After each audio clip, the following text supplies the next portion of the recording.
so far we have been discussing elementary processes at the tree level. So, if you look at the Feynman diagrams in the process, they do not contain any of the loops. They are the contributions which come from the lowest order term in the S matrix. What we will do in next several lectures is to consider higher order terms in the S matrix, or in other words, we will consider processes where the Feynman diagram also contains loops, or in other words, we will consider the radiative corrections to the various processes. So,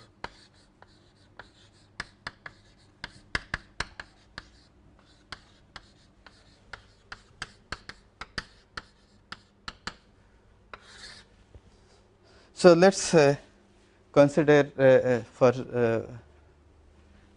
this scattering of an electron from a very heavy particle, which can either be a, let us say, muon or a proton or whatever. The mass of the particle should be much heavier than the mass of electron, and it should interact with electron via electromagnetic interaction. That is the only requirement that we have. You will see in a moment why we want to consider heavy particle. So, we will consider this electron scattering from a heavy particle, and then we will see what happens when we consider the loops. So, E minus plus mu minus or P minus or whatever, some heavy particle. So,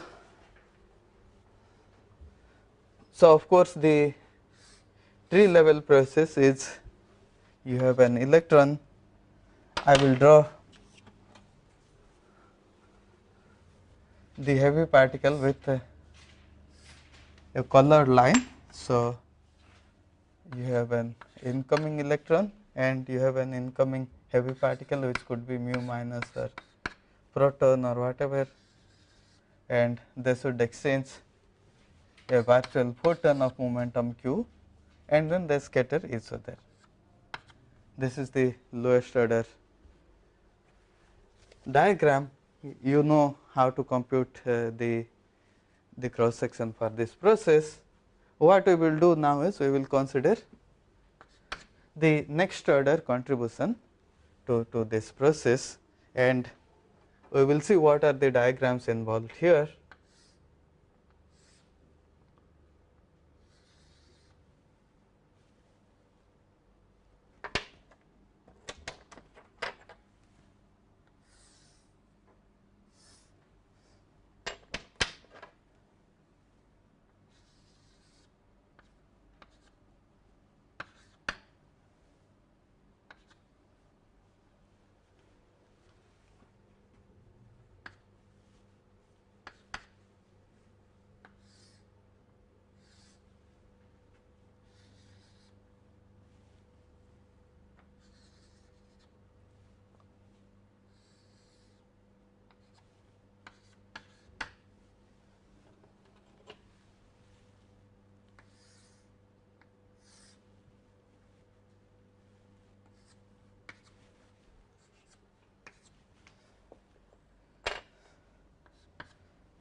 So, these are the diagrams which will contribute at the next order. So here what happens is, this the incoming electron emits a virtual photon, which is subsequently absorbed by the outgoing electron, and the incoming electron exchanges a virtual photon with the heavy particle. Here what happens, the outgoing electron emits and subsequently absorbs one virtual photon in addition to this. Here the incoming electron emits and absorbs a virtual photon, and in this diagram you have a pair created. The virtual photon here creates an electron positron pair, which subsequently annihilate, and the virtual photon is again created, and finally it is absorbed by the electron. You might ask why what happens, this heavy particle also can emit a virtual photon and subsequently absorb it, and then this electron and the heavy particle, they can, for example, exchange two virtual photons and all those things. All these will also contain one loop, just like here all of these diagrams contains a loop. You can consider the loop where the heavy particle is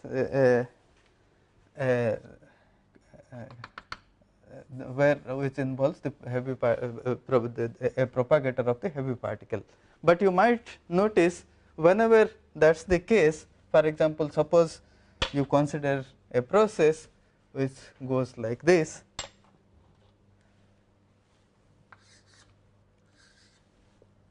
Let us say you have a process like this, where the heavy particle is in the loop.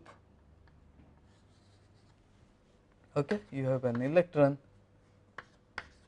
you have a mu1 or so, then this diagram will be suppressed compared to this diagram by 1 over the mass of this heavy particle, because it will contain an internal line of the heavy particle, and then you know the propagator contains inverse of the mass of the particle.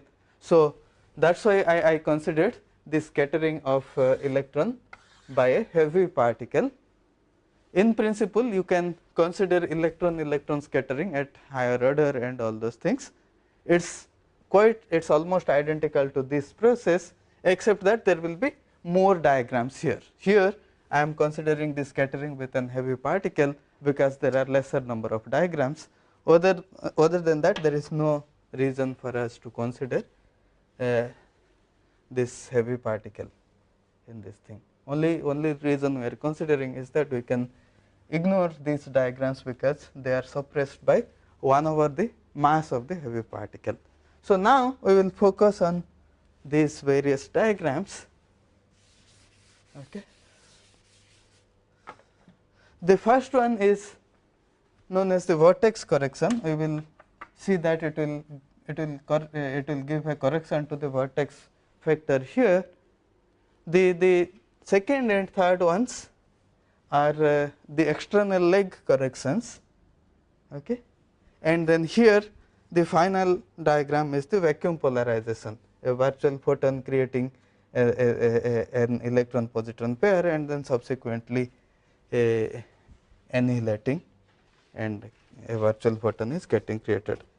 What we will do is that we will first discuss the vertex correction, and then later on we will discuss all these corrections, the external leg corrections, the vacuum polarization and so on in great detail.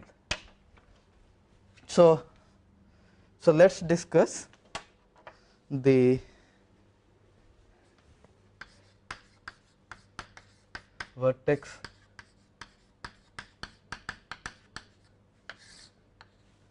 correction. So you must remember that when you draw Feynman diagrams at higher orders, you should keep in mind that you consider all possible Feynman diagrams which are connected, and then you keep only those diagrams which are imputed, in the sense that if you consider, let us say you consider this diagram, let's consider all possible correction to the vertex vector. Okay. So we are considering scattering of electron with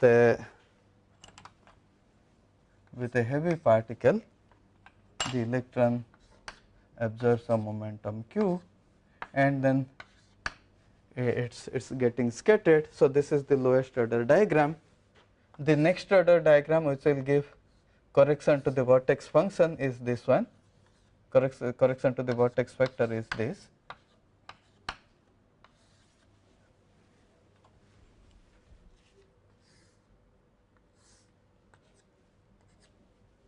And the next higher order diagram to this process is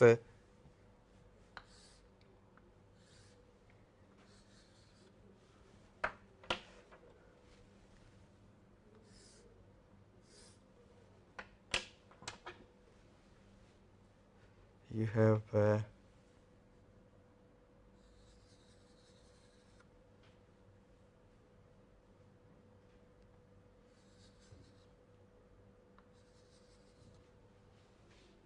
and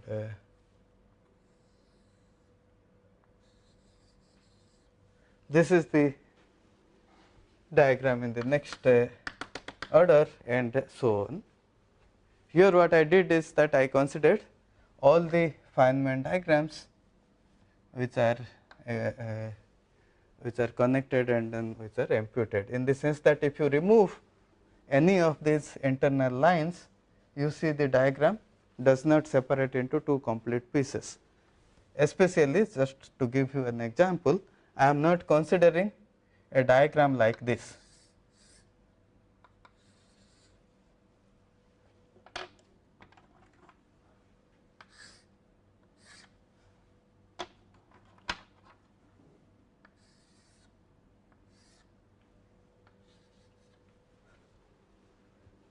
Because if you cut here, you see that you just get this one.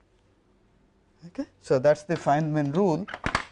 It basically says that you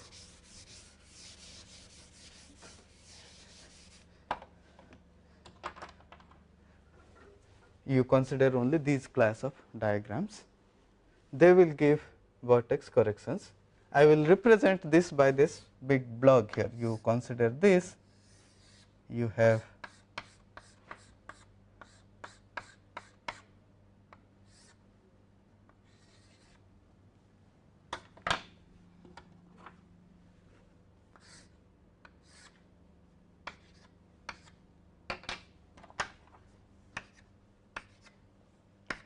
so what happens is that you consider all the corrections to all orders, and then that amounts to certain modification of the vortex function here, that I am just representing by this block here. So, I do not know what this function here exactly, but I know the Feynman rule. So, I know how to compute them order by order.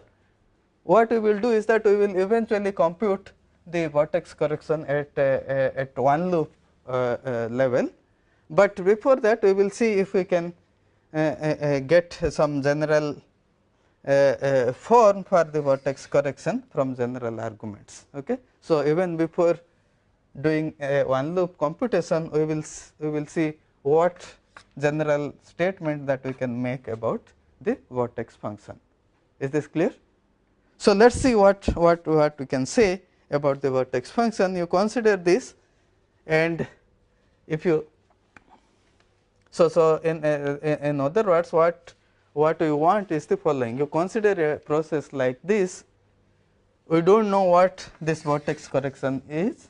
So, the matrix element here, the Feynman amplitude for this process will be given by first you consider this heavy particle, which I will denote let us say mu, then mu of momentum k prime, and a virtual photon of momentum q. Here p and p prime are the momenta of the incoming and outgoing photon. So, I can use Feynman rules to write down the amplitude for this process. I will denote the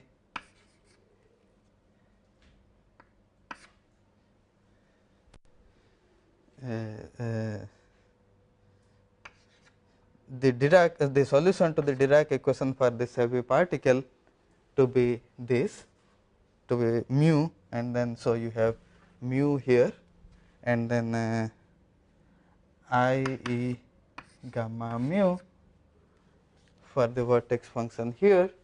You have an outgoing heavy particle mu bar of k prime, and then you have a photon propagator. So, eta mu nu I eta mu nu divided by q square, and then you have one incoming electron of momentum p. I will denote this by up. I do not know what is this vertex vector here after I include all these corrections. So, I will denote that to be I e gamma nu with capital gamma to represent all the vertex corrections, and then you have the outgoing electron of momentum p prime, u bar of p prime. So, this is the Feynman amplitude, which I will denote by I m. The Feynman amplitude for this process is given by this. Our goal is to compute this vertex correction, or in other words to compute what this gamma mu can be. Okay. Before doing an explicit loop computation, we can say what form this gamma mu can take place. Okay. So what is the form it can take?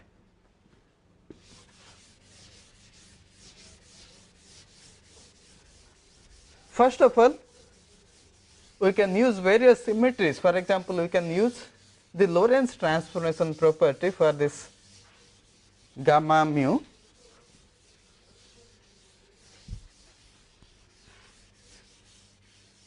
It will say that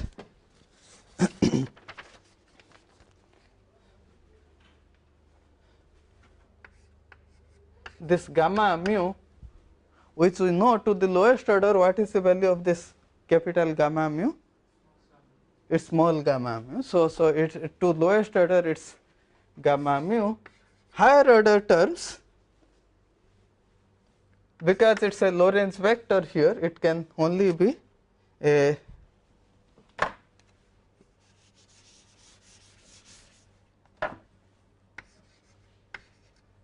it can involve gamma mu, it can involve p mu, p prime mu, and q is of course p plus p plus q is p prime. So, q is p prime minus p. So, I am not writing q mu because it is not linearly independent than this, and in addition to these it can contain Lorentz scalars. It can also contain p slash p prime slash p square p prime square and all those things. Okay. But you should remember that this is evaluated with a u p and u bar p prime in between. So, even if you have p slash p prime slash and so on, you can use the Dirac equation, which is p slash u p is equal to m u p, right. So these terms will eventually go away. So, it can only depend on these quantities, and p square etc. are also m, of course m square. So, there are these constants m, e and so on. So it can depend on these and m, e, and then the dot products p dot p prime and so on, any scalar which involves p and p prime. We will consider this to be the most, so this basically says that the most general form for gamma mu can be this gamma mu times some a, which is a function of p prime apart from the constants, scalar function of p and p prime, plus p mu plus p prime mu times b, which again can be a scalar function of p and p prime, plus p mu minus p prime mu times c, which is also a function of p and p prime. Our goal is to find these quantities a, b and c. Okay? If we know a, b, c to all orders, we know what is the exact correction to the vertex vector. Let us see even doing any loop correction, if we can see something more about these scalar functions a, b and c. We will use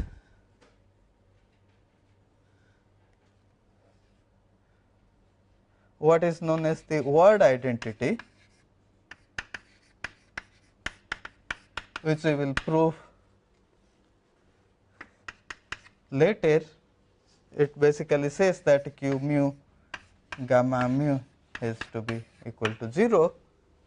So, in addition to Lorentz invariance, or in addition to Lorentz transformation, we can use this, which is a consequence of conservation law.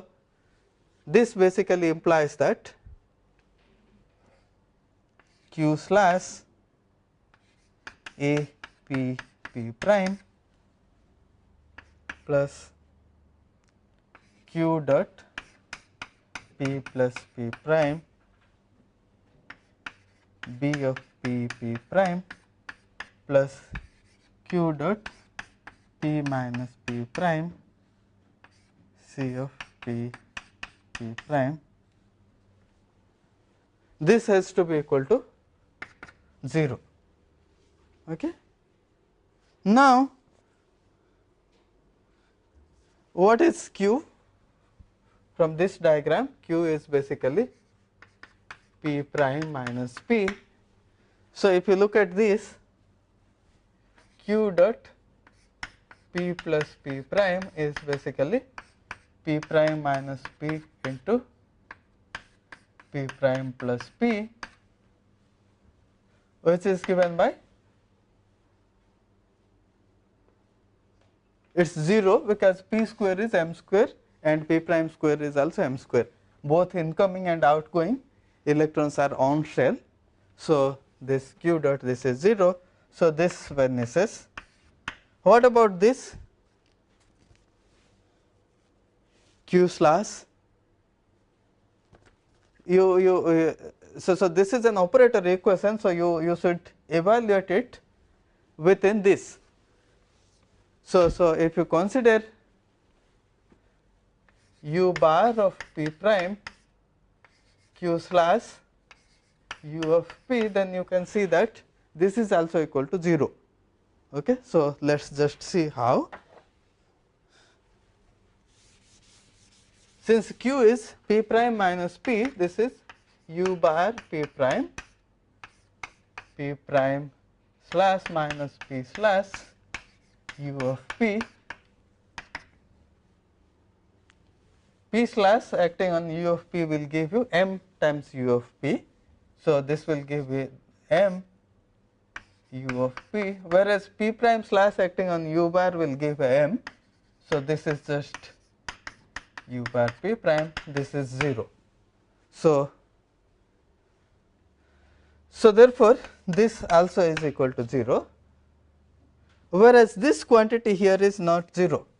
Q dot p minus p prime is basically q square minus q square, but this is a virtual photon.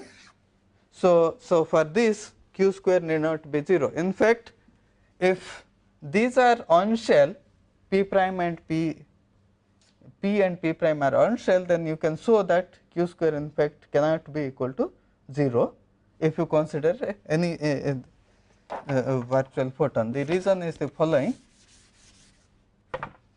q square is p prime minus p, or if you look at this, p plus q is p prime.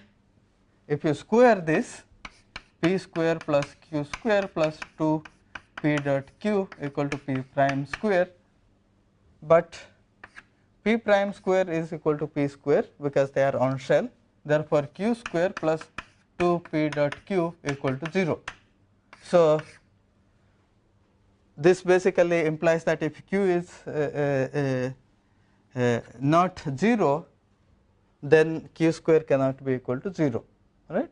For example, you consider this in the rest frame of the incoming photon, then it basically says that this is 2 p 0 q 0 plus q square. Therefore, q square has to in fact be negative. If the incoming electron is on shell, then q square is less than 0. So, this quantity is not 0. Since this quantity q dot this is not 0, therefore, C has to be equal to 0. For this equation to be satisfied, this must be equal to 0. So, this identity q mu gamma mu equal to 0 implies that although you can write it in this most general expression, this coefficient, this scalar function C of p prime must be equal to 0. So, this basically leaves us the following expression for the vortex correction. So, this simply implies that gamma mu can in fact be equal to gamma mu A of p prime p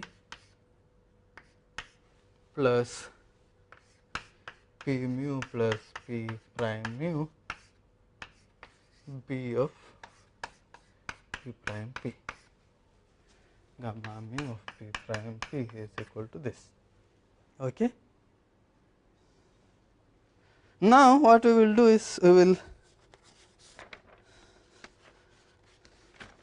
use something which is known as the Gordon identity,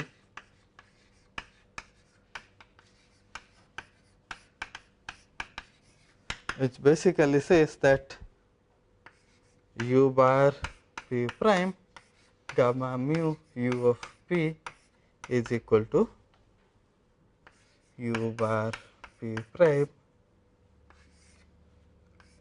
prime mu plus p mu divided by 2m plus I sigma mu nu q nu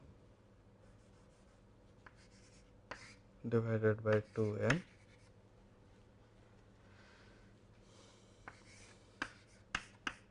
where sigma mu nu is the generator for Lorentz transformation, which we have seen earlier is given by I by 2 commutator of gamma mu gamma nu. Okay. So, it is very easy to prove this identity. You can start from here, the second term in the RHS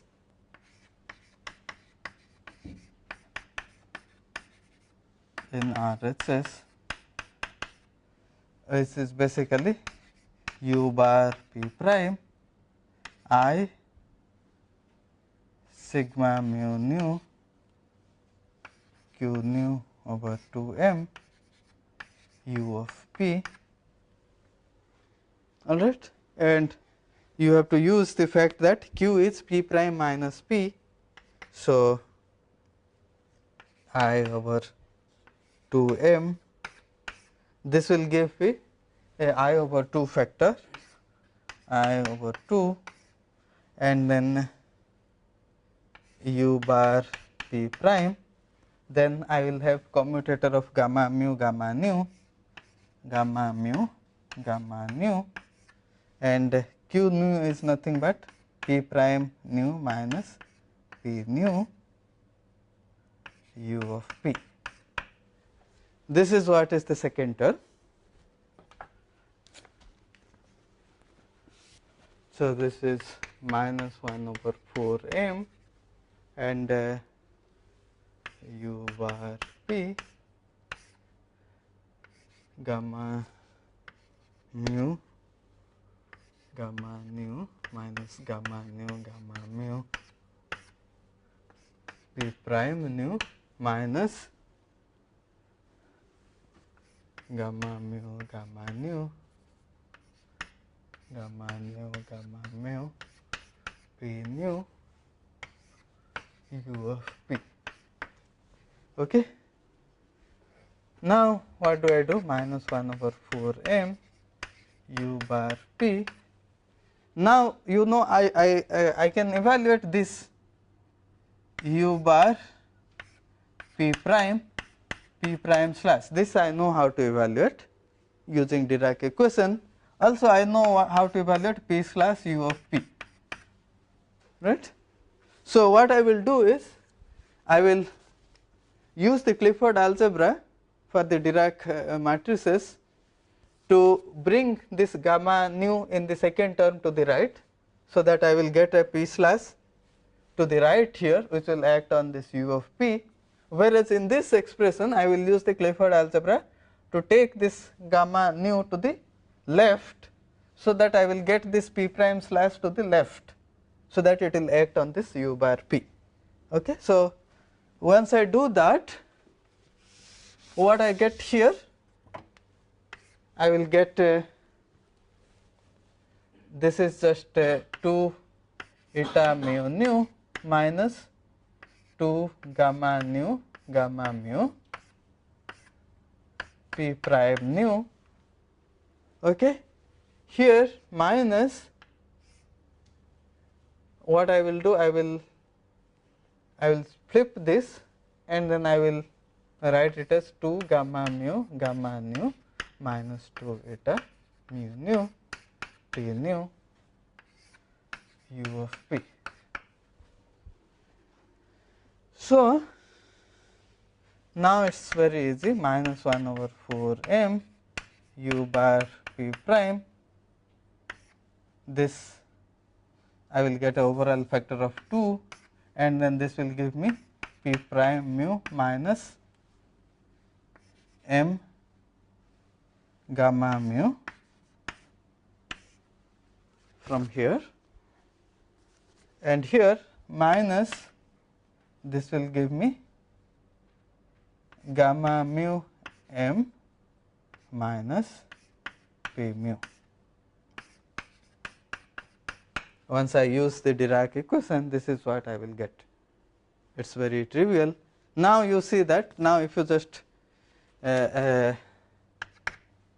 minus 1 over 2 m u bar p prime, this will give me twice gamma mu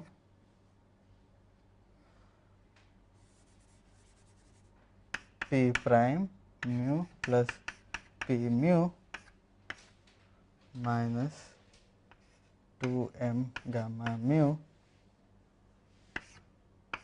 u of p. Okay. So now you see that the identity is proved. So once I know this identity, this is the identity, then what I can do is, in place of p prime plus p mu plus p prime mu, I can just write as this, or in other words,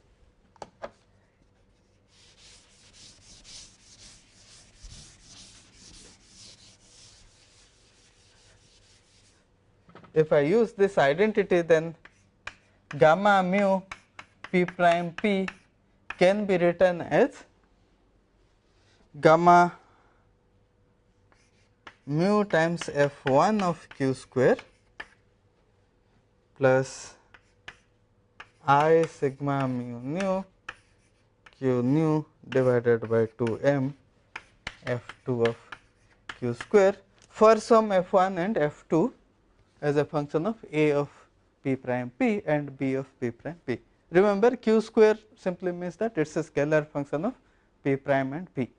So the p prime and p dependence can only come through q square, nothing else, because rest all are just constants m and so on. Is this clear? So if you evaluate this between u bar p prime and u of p, well, you evaluate this and you evaluate this, you will see that this if you use this identity, then it is same for some f1 and f2. All right. So, these f1 and f2 are unknown functions which we have to determine by computing the loops, and these are known as the form factors. Okay.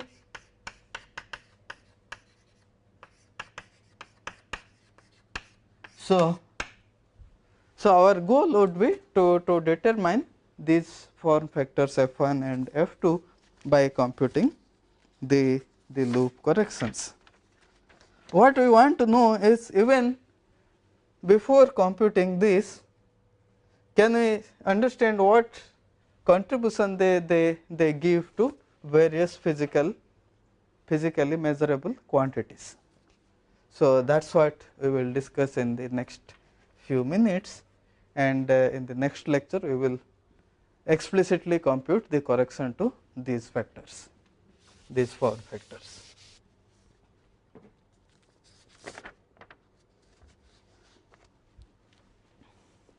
So, let's very quickly go over this f1 of q square and f2 q square.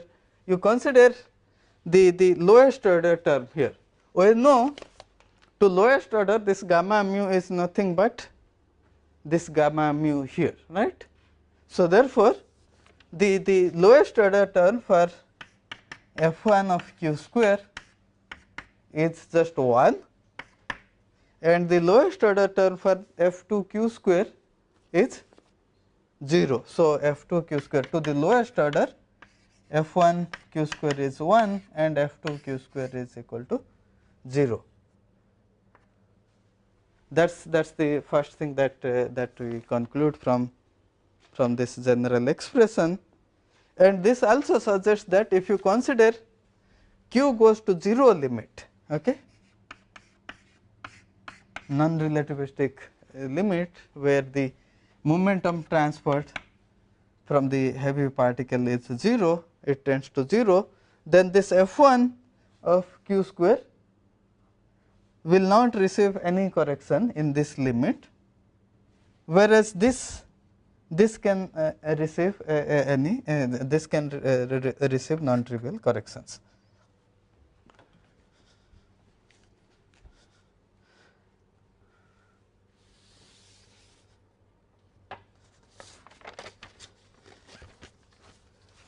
Let's consider the scattering of an electron from an external electromagnetic field. Let us say you consider some static vector potential, so that you have only external magnetic field.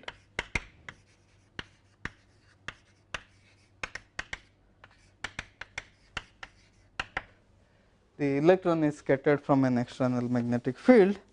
What will be the matrix element? The interaction Hamiltonian, I know delta H interaction or H interaction is basically dqx E times a mu, some classical external electromagnetic field. We are not quantizing the external field here, J mu, where J mu is psi bar of x, gamma mu psi of x. You consider this interaction Hamiltonian, it is very straightforward to compute what is the Feynman amplitude for this process. The Feynman amplitude will be given by I m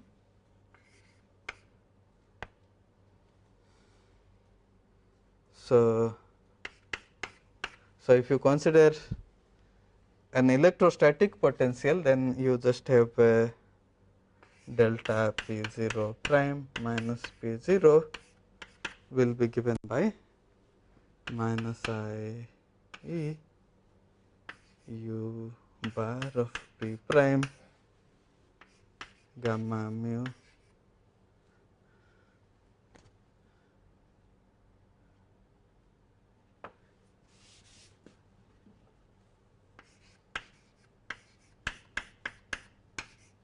a tilde mu P prime minus P.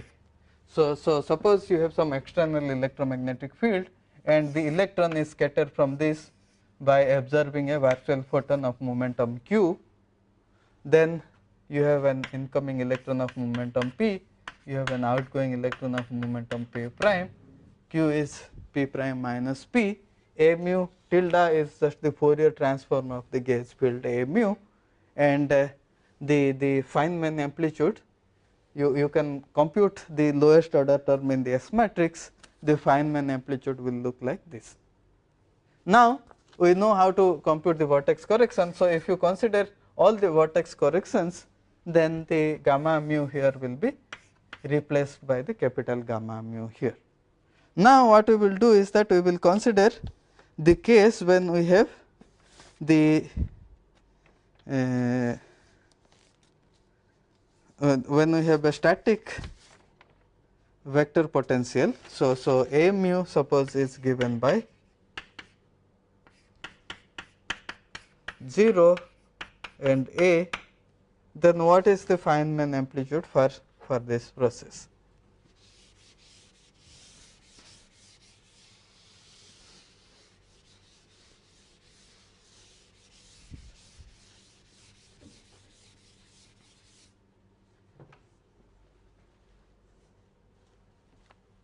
So the Feynman amplitude here will simply be given by, I am writing I m will be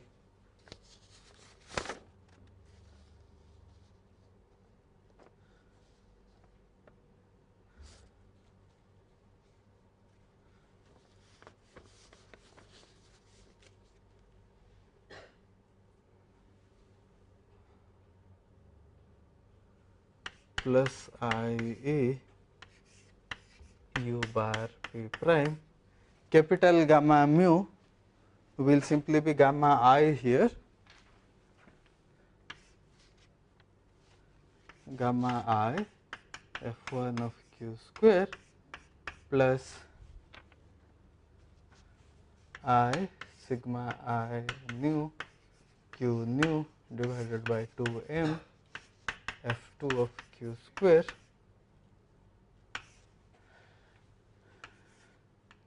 u of p this times a tilde I. All you have to do is you have to carefully keep track of the sign here. You know, in the earlier formula I had a minus here, and then this gamma mu and sigma mu nu were contracted with a mu properly. Now my a mu is just 0 and a, the 0th component of a mu is 0. This vector a I, when I raise it, I will just get a minus sign which will make it plus. What we will do is that we will consider this, and then we will consider the non-relativistic limit, where the initial incoming electron is a non-relativistic electron, and also q is very small. The momentum, the virtual photon which is absorbed by the electron is also of very low energy.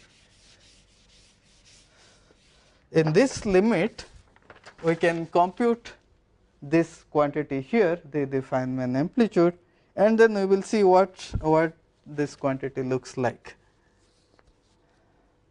Let us use the explicit expression for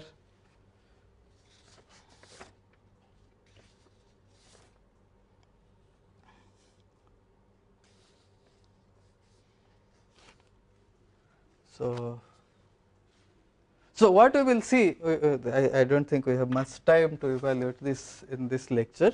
What we will see is that we will consider this explicit form for u, which is u of k is k slash plus m divided by 2m m plus e, which we have obtained by solving the Dirac equation explicitly, which is also in terms of the two component spinors. This can be written as E plus m divided by 2m phi 0 and sigma dot k over 2m E plus m phi 0, where phi 0 is a 2 component spinner. We will use this explicit expression here, we will put it here, and then we will take the limit where k, in other words, we will consider the limit where p, p prime and q are small compared to the mass of the electron. So, in this limit we will evaluate this explicitly, and then we will show that this matrix element in fact is something which can be evaluated from a potential V of x equal to minus mu dot B of x. So, therefore, this basically will give us the correction to the anomalous magnetic moment of the electron. We will see what is the precise form of this and what is the precise form of this average magnetization here, so that we can know which of these form factors give you correction to the anomalous magnetic moment and what way. All right. So, this we will discuss in tomorrow's lecture, and then we will compute and this correction to the one loop order. All right.